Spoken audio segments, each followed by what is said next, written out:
আসসালামু আলাইকুম গাইস, কেমন আছেন সবাই? আশা করি ভালো আছেন। আমিও ভালো আছি আপনাদের দোয়ায়। তো এই যে চলে আসলাম আপনাদের মাঝে দেখা করার জন্য। কে কেমন আছেন, আমিও কেমন আছি বলার জন্য, দেখার জন্য। তো এই যে দেখেন, আমি বাজার নিয়ে আসলাম। এই যে ওই যে দেখছেন চালনির মধ্যে যেটা, এটা গেল গাছের আলু। এটাকে আমাদের দেশে বলে পেস্তা আলু। তো এটা গাছে ধরে গোল, একটা আছে লম্বা ধরে। আমি নিয়ে আসলাম দুধ, কাঁচামরিচ, তারপরে নিয়ে আসলাম ধনেপাতা, পেস্তা, মানে পেস্তা আলু, আর এলো এই যে সিম, মৌসিম, লাল শাক, এগুলো নিয়ে আসলাম।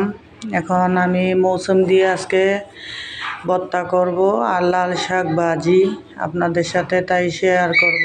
আমি যা খাই তাই তো আপনাদের সাথে শেয়ার করি। তো এই যে আমি বসে গেলাম লাল শাক বাছার জন্য।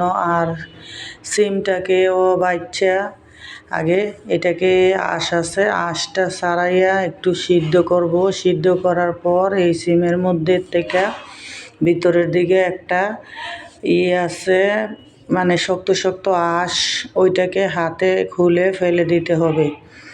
তো খুললে ফালাইয়া মনে করেন এটাকে আপনি শুকনো মরিচ বাইটা বা গুঁড়া দিয়েও ভর্তা করতে পারবেন, আপনি পাটাতেও বাইটা নিতে পারবেন। তো সিদ্ধ করার পর এটাকে আঁশটা বাচ্চা তারপরে না হয় ব্লেন্ড করে নিতে পারবেন।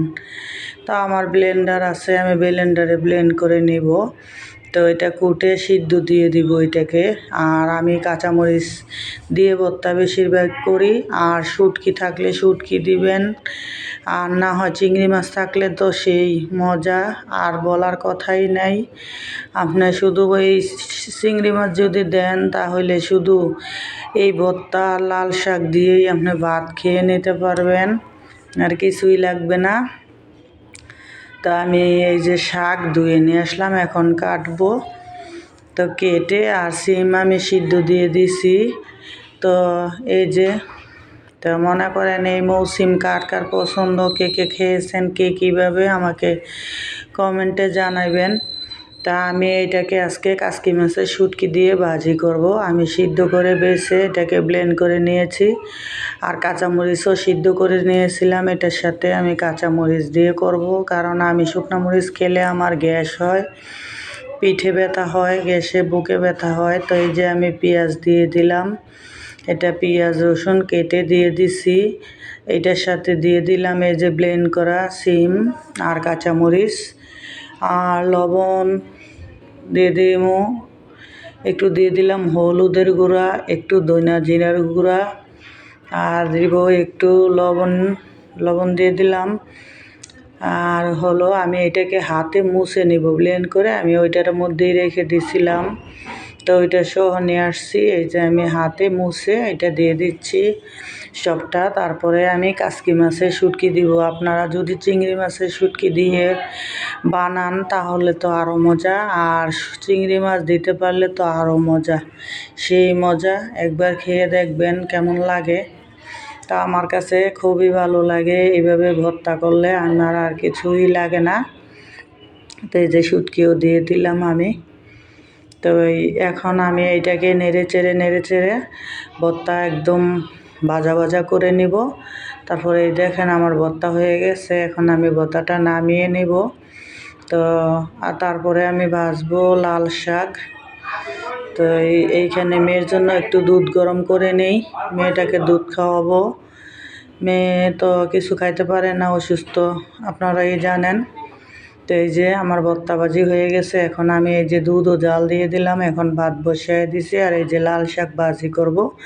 তো চুলায় গ্যাস থাকে না, এই জন্য আমি কি করছি, শাকটাকে আগে ওই যে পানি ছাড়া চুলার মধ্যে দিয়ে বসাইছিলাম, একটু করে নিছি, পানি ফালাই নাই, মানে একটু লবণ দিয়ে একটু সিদ্ধ করে নিছি শাকটাকে। তো এখন আমি ভাজি করতেছি, পেঁয়াজ রসুন কাঁচামরিচটাকে ভাজা লাল করে তারপরে এখন লাল শাক দিয়ে দিলাম। তো লাল শাকটা ভাজি হয়ে যাচ্ছে আমার। এই যে, তো লাল শাক মেয়েকে ডাক্তার বলছে খাওয়ানোর জন্য, মেয়ে কিন্তু খায় না কচু শাক, লাল শাক, মেয়েকে বলছে খাওয়ানোর জন্য, মেয়েগুলা কিছুই খায় না, তবুও আইনা দেই খাওয়ার জন্য, কিন্তু মেয়ে খেতে চায় না। কি করব বলেন? আমার যতটুকু সামর্থ্য অনুযায়ী আমি চেষ্টা করি, তো মেয়ে না খাইলে কিছু করার নাই। এই যে আমার শাক হয়ে গেছে, তো এই যে লাল শাকটা মনে করেন নাইরা সেরা একটু করে খুন্তি দিয়ে বাইরে দিলে আপনার মনে করেন শাকটা একটু সুন্দর হয়। তো এই যে শাক আমার হয়ে গেছে, আমার ভাত হয়ে গেছে। এখন আমি হাঁড়ি পাতিলগুলি ধুয়ে নিচ্ছি, ধুয়ে টুয়ে তারপরে দিয়ে ভাত খাবো।